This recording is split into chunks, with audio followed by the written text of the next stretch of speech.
I am a man out of time. I'm a time traveler, if you will. I was thinking about this fishing yesterday, and I'm going to share some ideas, some thoughts with you guys, because I'm old school. It's beating my butt. Be back in a second.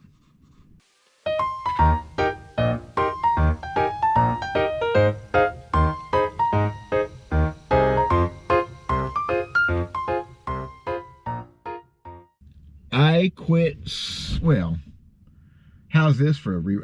I quit tournament fishing for real March of 2021. That was the last tournament I fished, a pro style tournament. Fished a few other tournaments over the years, but did not follow the sport of tournament fishing period.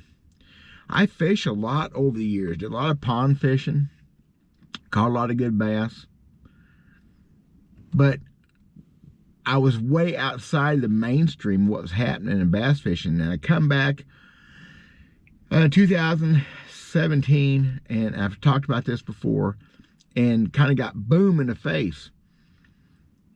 For one thing, when I quit, the YouTube wasn't even when it started. YouTube wasn't around. The internet had stuff on it, but I didn't do much fishing stuff on the internet. It was still 2001. The internet was still fairly young. You know, what was it? Not even 10 years old yet, as far as availability to people. So I came back to a plethora of information and techniques and things. Kind of blew me away, and still does. I'm like a time traveler. I'm like that guy who came out of a coma. And I think gives me a unique perspective on what's happening. I remember walking through a Walmart sporting goods store in the, I don't know, mid-2000s, I don't remember. And I saw that Z-Man chatterbait in that box. And I remember thinking, man, look at that toy. Look at that typical Walmart Renoski frog. The Renoski Guido frog. Look that one up. Look that up. You'll get a kick out of it. Wow. But typical catch fisherman, not, you know what I'm trying to say. Junk baits. Oops. I was wrong on that one, wasn't I? Okay, so the chatterbait is a viable fish catching weapon. I still don't use them a lot, but I've used them in some situations. Oh, yeah, they're the go-to bait sometimes. I need to expand upon that. It's a real thing. Weighted jig is a real deal. All this other stuff, I could not tell you, if you put in my hand right now, a Damiki rig, Damiki, did I get that right? Is it free rig? I know Ned rigs. I bought some of them little turds and little heads and little baby fish catching. Yeah, I got some of that stuff. The shaky head, we did that. That shaky head is just a reinvention word on stuff we did.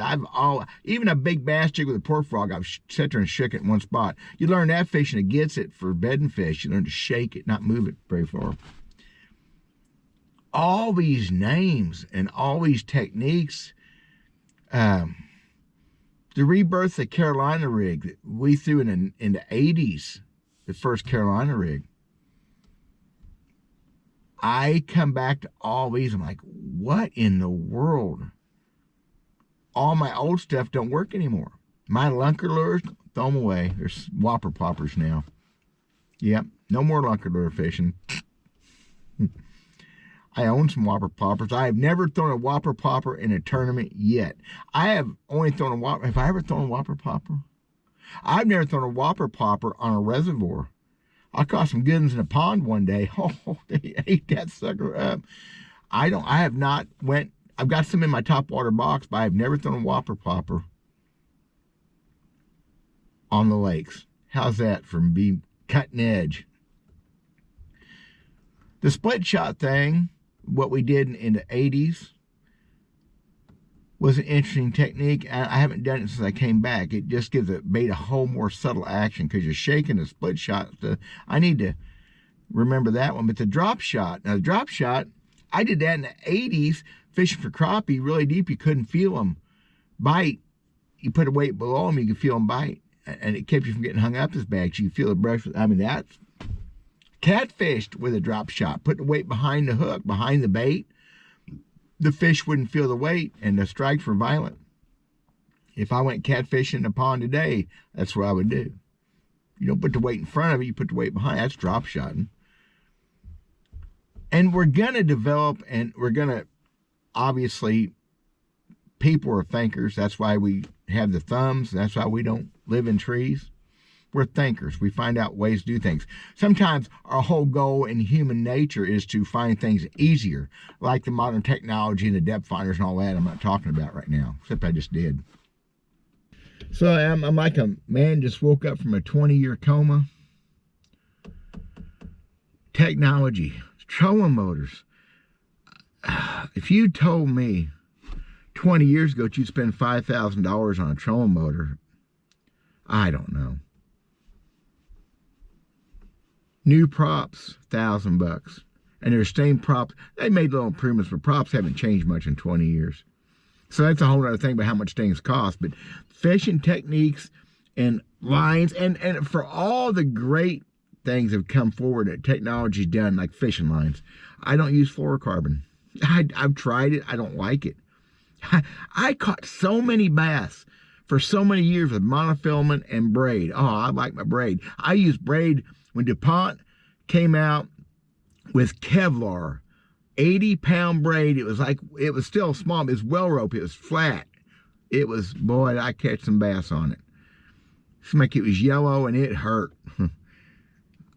But I still use mono because I've done it for so many years. I caught fish on it yesterday.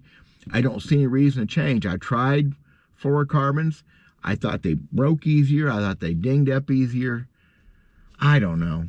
So I'm the man out of time. I'm the guy coming back. It's just like these movies. I could make probably a sitcom out of it. A man out of time returns from the dark ages and brings the dark ages with him. But the fact that you have to label a fishing rod for techniques, make technique specific rods, that'd be a flipping stick and a crankbait rod. Yep, everything. And a flipping stick, I've thrown spinner baits. I've thrown those big 10-inch swim baits on it.